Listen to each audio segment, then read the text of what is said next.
as, making the outside of your house stand out. I like to come look at the entire house. I do know that first impressions are a big deal, but I also feel like it also matters because I've had buyers walk in the door and be like, no, we're leaving. Let's go. We don't even want to see it. My name is Kevin McIntosh, and this is The Closing Table, where we talk to experts about their experience in real estate all across the country. Let's go.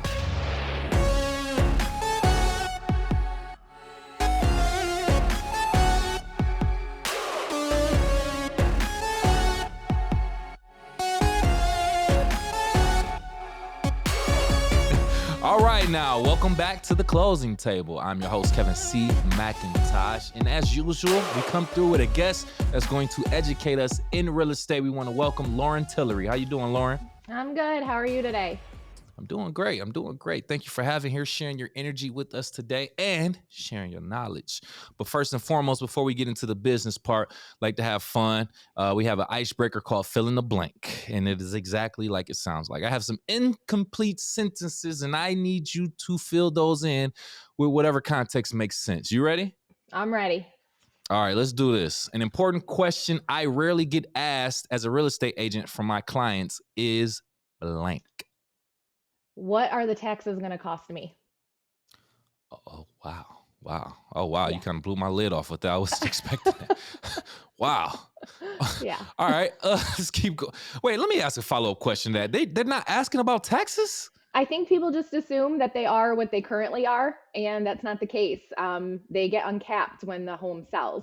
So if we have somebody that purchased the home, in the last 5 years, they're probably not going to change that much. But if we've got someone that's been in the home since 1950, which happens sometimes, that's been a single owner, those taxes are going to be rough when they uncap. And a lot of people aren't thinking that. So Really? I try to educate people about those things, when we're considering budgets. When we're getting pre-approved for loans, I like to ask the lender, where do you got me for taxes? What's my budget you have me working with? Because, it really depends where we look, what kind of house we're going to look at, and what they're going to end up being. I don't like surprises, so I don't want those for my clients either. Man, that was a surprise. I wasn't expecting that, but man, we already started to show off with surprise. Okay, let's keep it moving. Agents have different Agents have different opinions about Zillow, but I think Zillow is blank. Sometimes accurate. That's a good point. I don't ever trust Zillow. They don't take real life into account, but sometimes they're on the mark. So, I don't like to talk too poorly about them, but sometimes they're right. But so's a broken clock. Twice a day. Twice a day. As a real estate agent, some people think all I do is blank. Collect checks. Come on, people. We're dealing with professionals. There are some people, not my clients. I think my clients appreciate the hard work I do, but I think there is a stigma attached sometimes that we don't work very hard, when in case they don't see all the behind the scenes work and they don't see all the deals that fall apart for whatever reason. And, so, but it's all right. I love my job, so it doesn't bother me. There it is. Lastly, blank is how you add value to your home. You take care of it. Plain, it's very plain simple. You would think it's common sense. Some improvements are worth more than others, but I generally think that a well-maintained home is apparent when you walk through the door. Whether your kitchen's 5 years old or 30, you can tell if the people have maintained and fixed minor things. And so to me, I feel like those are the homes that end up selling for the most because buyers aren't walking in afraid of what's going to break a year down the road. Right. Good point. All right. Well, thank you for starting things off with us on that quick icebreaker, Lauren. We appreciate that. Now, sure. I like to get in a different side for all of our agents and guests that we have on the show. I want you in 60 seconds or less to tell me and our audience, who is Lauren Tillery outside of real estate? Well, I'm a wife and a mother to 3 amazing little girls. So I don't know that there's a ton of time left over after real estate and doing the mom job. But in the free time I do have, I enjoy volunteering at their school. I'm there as much Oh. as I can be. Mm, I like to garden. I'm not awesome at it, but I'm trying and I can what we do grow. And I mm-hmm. like to antique shop. I love old Mm, dishes. So when really? we have summers, I love a good garage sale or a barn sale. That's where you'll see me happy. That's different. We love that. We love that. All right. Well, thank you, Lauren, telling us exactly what you're doing outside of being in your business position. So let's get into the business part of it right now, though. Take a second now to tell me and our audience, paint a picture for us, the current market that you serve geographically. So I typically work in Southeast Michigan. I've lived here my whole life. I grew up downriver. That's the majority of where my clients are. I will travel Okay. anywhere though. Macomb, Washtenaw. I've even gone as far up to Rose City or out west to near Big Rapids for clients that say, Lauren, we want to buy this property. We don't trust anybody but you. So I make a weekend Mm, trip out of it. I will drive out there. I will walk 10 acres with you. I will look over the contracts but for the most part, I work in Southeast Michigan. Um, okay. our average home price here is around $230,000, which is a lot more than it was just a few years ago. Yeah. Um, Price per square foot is about 163, and average days on market is about 2 weeks. But I feel that's an average because if homes are priced correctly right now, they are moving.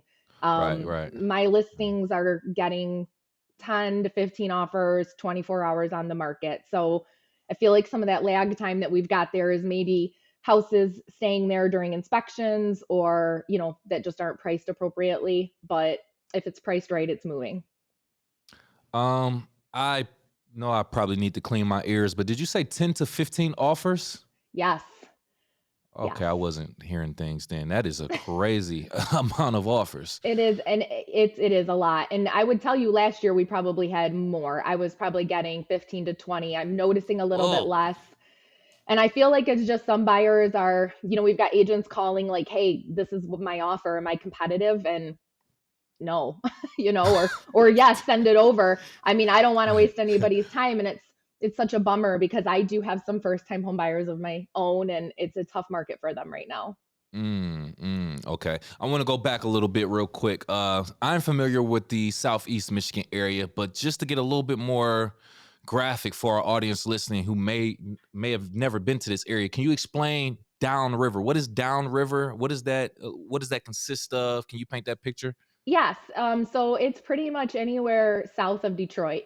Right, right. Wyandotte, Riverview, Dearborn Heights, Taylor.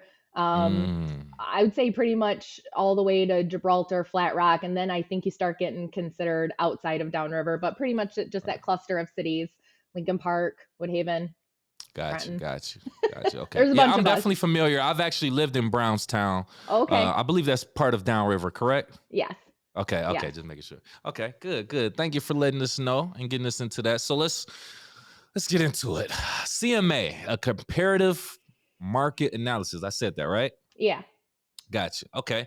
When you're presenting this to the seller, preliminary CMA at least, how are you going about selecting and analyzing these comparative properties, the sold properties and current listings when you are making that document? So, I don't know that there's like a super scientific method. I mostly just try to go as close to the house as possible, right? So half mile, mile. If we're looking at Okay. rural areas, 2 to 3 miles, because those houses are Mm, far apart. Um, correct. so we get our radius, and then I start looking at houses that are similar, right? I don't want to compare a colonial to a ranch. They're not the same. It's more building materials for a ranch. It costs more to build Okay. those. So what kind of house is it? How big is it? How many bedrooms? And I get as close as possible. And then I start looking at the pictures. Okay, this one wasn't maintained, which, like I told you at the beginning, is important. This one was okay. Mm, My seller's house is maintained, so I'm gonna pick this one because I feel like it's comparable. Um, so I do that, and then I start looking. Well, what did this house sell for? Did it sell with cash? Because sometimes those sell a little bit less than a home with a mortgage because everybody loves cash, right? We just want mm, to, not as much nowadays that we've got appraisal guarantees and lenders that are closing loans in 2 weeks, but sometimes cash is an attractive option because a lot of times they don't include appraisals. So Oh, sometimes wow. there's a discount to be had there. So you got to consider the financing type. Did they ask for concessions? How long was it on the market? I look at all of these things. And then I really rely on my experience and my judgment for picking a price. Like I said, it's not a Zillow algorithm, but I do this day in, day out for 14 years. I have a very good pulse on how houses are moving around here. There you go. Are you from that area also, the I downriver area? am. Yes, I There you grew go. up in Taylor, graduated. I live in Flat Rock now with my husband. My whole family lives here. Like I could drive these streets with my eyes closed. Hopefully not, but I get what I you're saying. don't, but I could do it. Right. Okay, hold on. Did you just say a lot of cash buys are not getting appraisals? Yes. Why is this? I feel like you would still want to know what your house is technically worth, right? Or am I missing something? Well, no. I mean, yes and no. I think that in an appraisal, for an appraisal, that's a selling point to the seller, right? We're not going to get hung up on the bank Right, coming right. in and saying it's $3,000 less.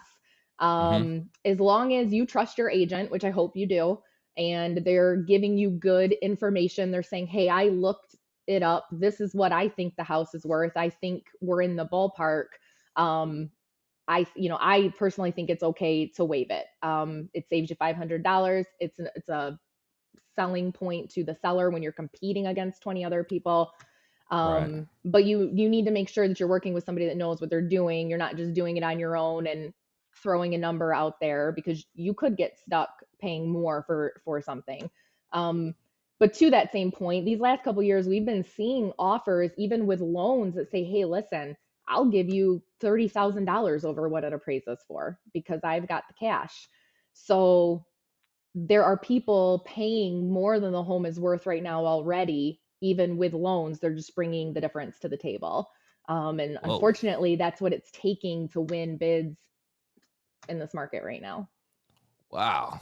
What a Yeah. time to be alive and look It, for a home to buy. it is because Goodness. I started in 2010 when it was the Uh-huh. reverse situation. Yeah. And it's kind of wild to me to see how it's changed. Mm-hmm. Yeah.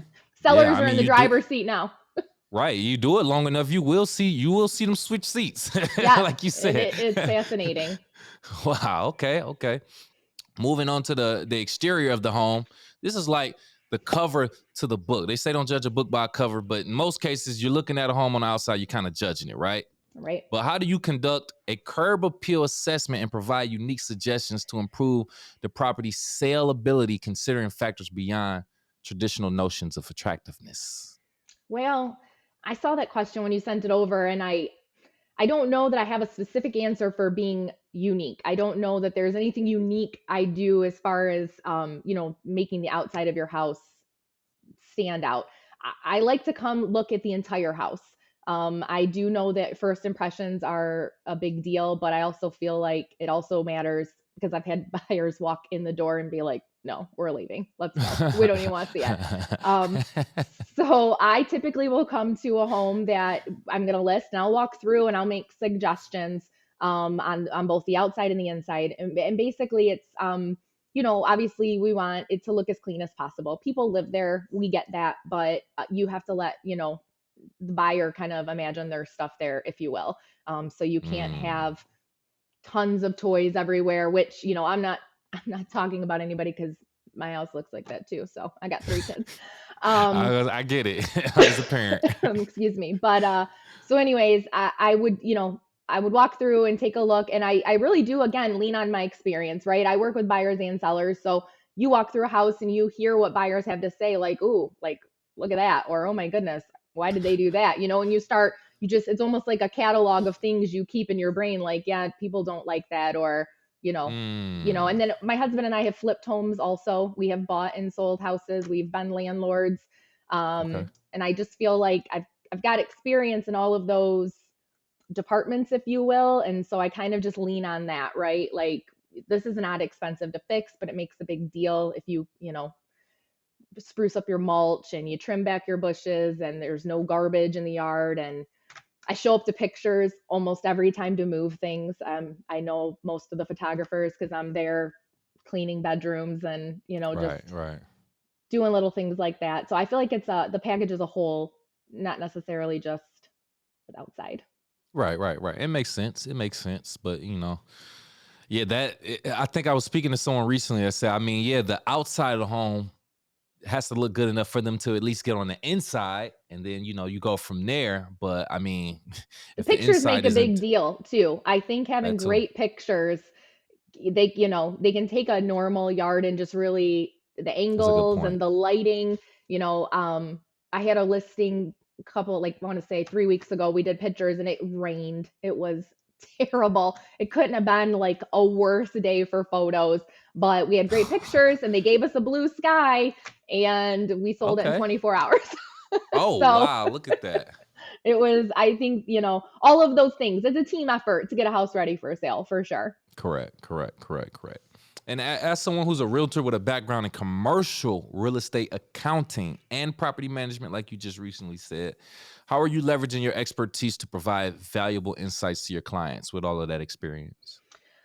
Well, again, I think it goes back to just having experience in every facet of this industry, really. Like, there isn't really a part of it that I haven't done.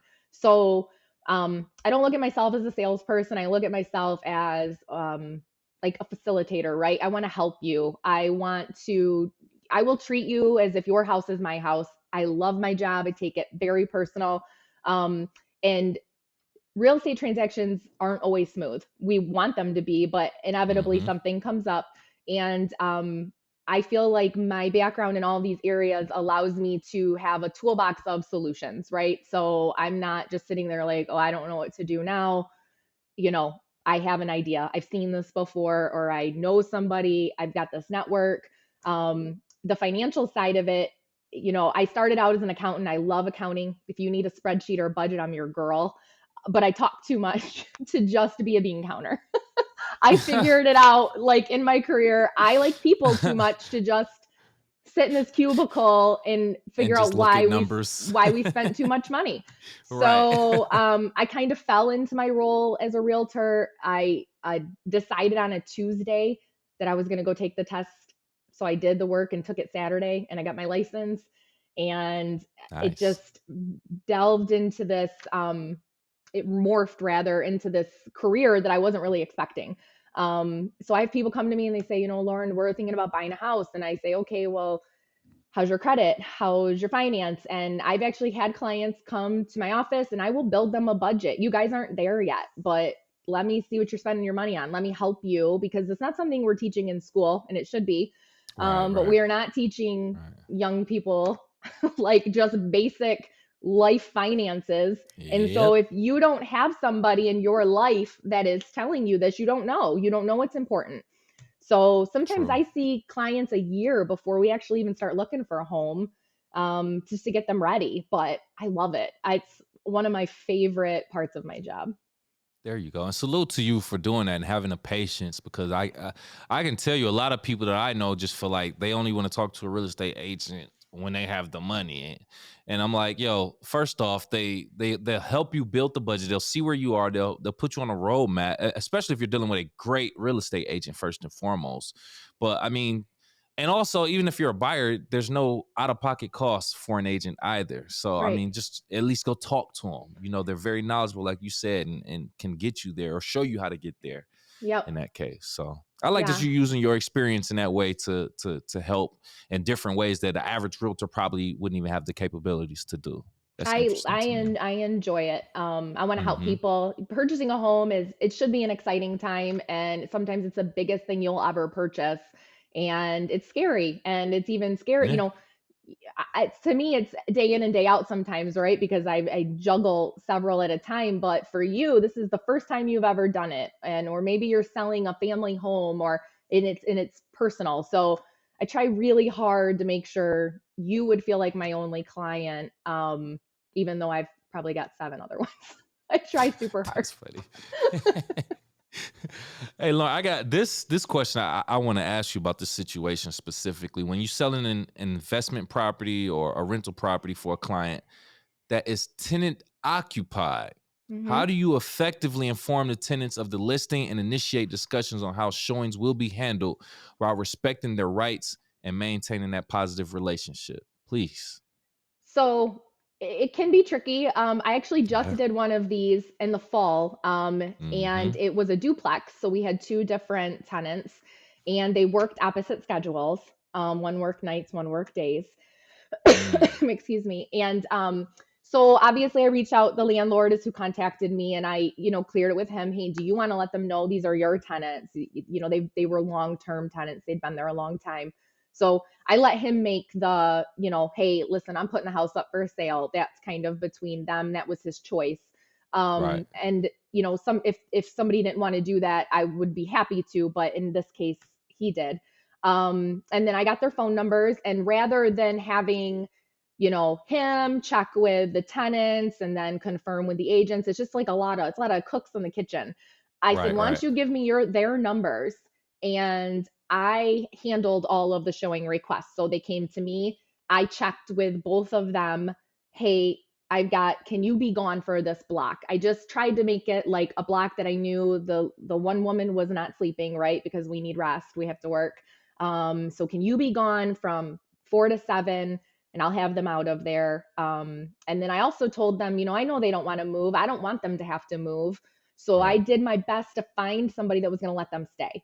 So when I was Mm. considering offers, that was a factor. And I told agents, Right. like, listen, I want a good price, but my seller, likes these tenants. They're great people. I don't want them to have to look, especially in this market. So if you're willing to let them stay, or if you're not, they need 90 days to get out. I told them we will give you time to move. So Right. in that Right. case, we were able to secure a buyer who was going to let them stay. And they didn't have to Good move. work. And it was great. And my seller was happy. He got what he wanted, and they didn't have to move. And so it was a great closing, and I enjoyed it. So I communication's couldn't. key. Yeah, I couldn't imagine being a tenant in it. That's why I want to get your experience in this, because I can imagine being a tenant in that situation. Like, almost your entire livelihood is dependent on if a person that's going to buy this home is going to let you stay somewhere that you've been there so long. You almost feel entitled, which you're not technically, but I get it. like It's your home. that's a very, yeah, it's a It's your very, home. yeah, and the fact that you brought up another good point of who's going to tell them. Is it going to be Yes. the owner or me? Like, Yes. you're even open to putting in that type of work. And So I've done that, and sometimes it's been fine, and sometimes it hasn't. yeah, I bet. And I'm like, I hey, bet. I'm so sorry. I will help, I'll help you find another place. I will. This isn't my doing. Like I said, my husband and I have rented homes ourselves. We've owned homes. We had tenants. I Yeah. know it's being on both sides of it. I try to be respectful, right? This is your Mm-hmm. home. Even though you don't technically own it, you're paying for it. Your bed is there. Your pictures of your Right. Right. kids. So Mm-hmm. I think communication and respect is the best way to handle that. Ooh, yeah, yeah. Thank you for sharing that, man. I knew that was gonna get a little, a little I tense thought right so there. too when I got that. I thought, how are we going to do this? But we did it, and it was great. Good, good. So in most cases, a home purchase is contingent on an inspection results, right? Hmm. But how do you review the home inspector's report, and what steps do you take to ensure that the findings are adequately understood and addressed? So I typically go to all of my inspections. Very rarely do I not attend them. I mean, Right. sometimes I can't and try to get, depends on the circumstances, but mostly I'm there. I encourage my buyers to come too. Somebody, let's be there. So when something comes up, we can go look at it. You can ask your questions that you have. Um, and I usually am there just to entertain for for most of the talking again, when the inspection's going smoothly. But when things come up, we make notes. And I have, again, a lot of experience in this area. So I kind of know you see typical things, right, that are wrong with a home. Because we've renovated homes, I have a very good idea of what things are going to cost. So Hmm. sometimes I'm able to say, like, this is going to cost you this. And, we talk about it. If I don't know, I have a network of professionals that I can text and ask, my husband being one of them. That Perfect. poor, he's so great. He has answered more of my calls and come to look at more of my listings and homes than, I should pay him. Um, but he's very well equipped in that area, so he knows a lot. And so if I don't know, we find somebody that does. We fully explain it, and I'm big on it. You guys got questions? I know I told you a lot. Stop me. Tell me to be quiet. Right. I will say Right. it again. And then obviously we get the full report, and I encourage them to read through it again. Make sure that we didn't miss anything. I look it over, and it generally works out for us. Okay. Okay. That would make sense. Yeah, I can imagine. I mean, I know you mentioned, or I think I've heard about people, with cash buys not doing an appraisal, but an inspection is definitely necessary. Definitely necessary. I mean, I'm pretty sure you probably had instances where you had clients who did kind of waive the inspection to kind of get Yes. into a home, correct? Yes. Hmm. Outside of your advice, correct? Correct. Yeah, Always. yeah, yeah. Yeah, Yeah. always. I So mean, here's what listen, guys, we're up against this. Here are the things people are doing to get homes, but your comfort level is ultimately what up to matters. you. And Yep. if you're not comfortable, forget this house. Let's keep looking. I will show you houses forever. I will never pressure you into buying a home. And then to that point, what I also don't like is just because you're pre-approved for an amount doesn't mean you should be spending that amount. The bank isn't taking into Exactly. account that you pay for travel ball and your kid does a dance and you want to eat. So Mm-hmm. let's realistically look at this. And I always ask people, not what purchase price, what payment are you comfortable? And then I tell these Good lenders, point. let's back into this. Okay, so here's my payment. What taxes do I need to be at, and what payment do I need to be Mm-hmm. at to get them there, rather than you can spend 400 grand and then you're going, it's 3,000 a month, especially with the Yeah. rates today. So I do it a little backwards. Let's back into it, right? Yeah, it makes Affordability sense. matters, and your comfort Mm-hmm. level. So yes, I will let you know you have the right to waive an inspection, whether you want to do that. Some of my buyers are electricians and builders and handy and themselves, and they say we don't care what's wrong because we'll fix it, we can handle it, none of that's going to bother us. And then I've got other Mm, buyers that are 22 and are, no, I can't fix that if that goes wrong, I don't have any extra money. And so in those cases we don't want to waive it, we want to make sure we know what we're getting. exactly. Listen to the professionals, ladies and Yes. gentlemen. Hey, so Lauren, I have a little bit of a curveball for you. I know I sent you the questions in advance. I'm changing this last question on the spot. Okay. This is what I want to know.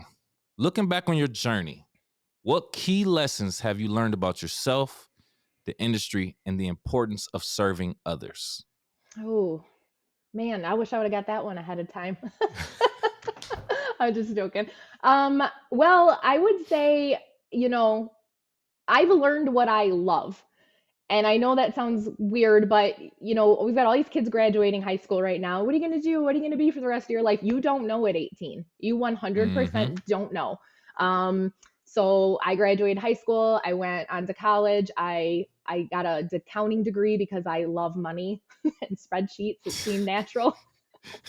you know, I like to save money. I'm a budgeter. But I found out, even though I worked with amazing people at the Renaissance Center, I mean, like made lifelong friends there, There you I go. just wasn't super happy. So I love real estate because it's something different every deal. It doesn't matter what I'm doing, something about it is different. There is a different challenge, a different family. Every family has a story. And I love my job because I get to help those people, right? And Right. it isn't just selling their home, it's the story that goes with it. And maybe they're struggling, maybe they have to sell, maybe they're moving across state, maybe it was a grandma's home or their first home or they're welcoming a new baby. I mean, Mm-hmm. I have learned, helping people makes me happy, and being out there and There you meeting new go. people constantly makes me happy. And there are a lot of great agents, and I have been fortunate to work with a lot of them, but there are, in my opinion, a handful that, not so wonderful. And I feel like I want to be one of those agents. I don't, that they say this is a great experience for me. She helped me, and I was having a tough time, and just doing things outside of my actual job description, I guess. Like if there's something else I can Mhm. help with, I want to do that. Um, and I don't say that to, it's not a pat on the back. It's just, it's what makes me love my job is just my Right. ability to be able to do those things, if that makes sense. No, well, perfectly said. I mean, just on that note, do those lessons by any chance shape your future goals or aspirations as a real estate agent? I just I mean I want to keep doing what I'm doing. I would like to open my own brokerage at some point Okay. and to be able to help other people coming up behind me be maybe like similar, want the same goals, want to just be a group of people that are there to really help. I had somebody tell me one time, you don't chase the paycheck, chase, the client, the happiness, their what they need, Right. and success will follow you. And it is Hmm. it is so true. I'm not out there judging my year based on how many houses I sold. It's how many families did I get to help, and I feel really good about that at the end of the day. I would like to do Hmm. that for other people. I haven't yet. Like I said, I have three very little girls, and my first job is being a mom. It is actually my favorite job, and There you go. so the three people I leave here when I'm gone one day are more important. So my time with them, I feel like is well spent. When they're a little bit older and don't want to hang out with me anymore, because we know that day is coming. When their That's friends the and their truth. car is cooler than me, That's the uh, sad truth. then I'll have a little bit more time to dedicate to, I can't do anything 50%. And that's kind of my problem. If I'm going to do Mm, something, it has to be 100 or I won't sleep at night. So I try to take on what I know I can devote my full attention to, even if it's spread super thin sometimes. Um, okay. and so it's one of the reasons I've waited, but it's definitely a goal for me. There it is. Lastly, if you were given unlimited time, unlimited resources, what type of project would you work on, Lauren, and why? All right. So this is going to sound crazy, but because it's so cold here in Michigan. We don't do anything outdoors. I feel like as soon as the sun comes shining, everybody runs out and they're super happy for 90 days and then we all Absolutely. run back in our homes. Um and then you go on vacation to these warm states and they've got all these great outdoor venues. And my husband and I have talked about this several times. I would love if Downriver had a space where, and I know we couldn't use it year round. Maybe we could if we got heaters, but where we went to this place in Florida, right? And they had this huge outside area with a stage. And there was just this local band playing and all these senior citizens dancing, and my kids joined Oh, in. There nice. was all these food trucks Yeah. and just a great place to hang around that didn't cost any money. It's like I don't feel like there's enough free family oriented things, places to go hang out that are nice. And That's a good point. Downriver doesn't really have anything like that. I would Mm. further like to add I love a good farmers market. Like I will like drive off the road for one even if I don't need any produce just to see what they Mm-hmm. have. And Mm-hmm. so I'd love the space to have like an area where there could be farmers markets and I like a love that. community I love that. garden because Mm-hmm. I don't, like I said, I love to garden. I don't know what I'm doing. I watch a lot of YouTube videos. I kill a lot of plants. Sometimes I get squash. I'm working on it, but I wish there was a space where people who are great at gardening could come and pass on Can their come. knowledge to Yeah. younger people Mhm. that don't know. Everybody helps and then we donate the food because there's plenty of people that need fresh produce and tomatoes are like $3. So I don't know. Just if I just had all this time, I would have this great outdoor gathering space with music Right. and food trucks and a farmer's market. I don't know if that That's makes any probably sense. no, that's probably the best response that I've got. I love everything you said. I don't go to the farmers market that often, but when I do, I enjoy it. It's It's so great. peaceful. Oh my goodness. It's I'm like, why don't I come here all the time and shop and just have some peace? And I love that, man. So yeah, I agree. I Yeah, agree it's great. You wholeheartedly get to as talk to somebody the who likes people to get that out. grew the food and We have Yep. one up north. We go there quite a bit. And my daughter was like walking one day and some guy just gave her this giant tomato and she starts eating it like an apple.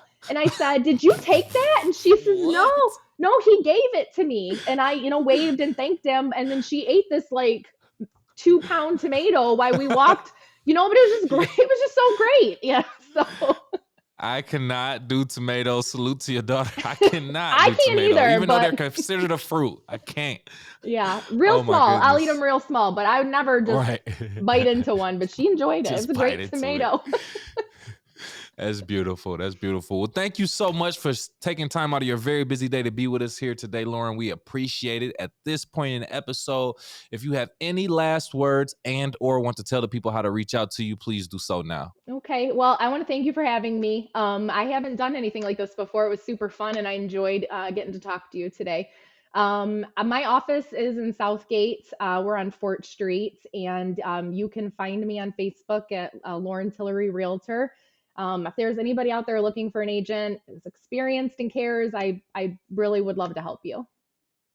All right. Thank you so much. With that being said, we appreciate you for coming and Thank joining us. you. And for our YouTube audience watching right now, if you've gotten to this point right now, with me putting my fingers down, please hit that thumb button for us, aka the like button. Make sure you share the content and subscribe to our channel. And if you are listening on Apple, Spotify, or any other podcast platforms, please do the same. Give us a like, 5-star rating, and subscribe for our latest content. Lauren, I'll always leave our audience with a question before we leave. And audience, here's the question. Have you ever gotten advice from a realtor that you didn't agree with? If so, what was it and how did you handle it? Don't tell us now. Leave it in the comments below. Besides that, we will talk to you next time.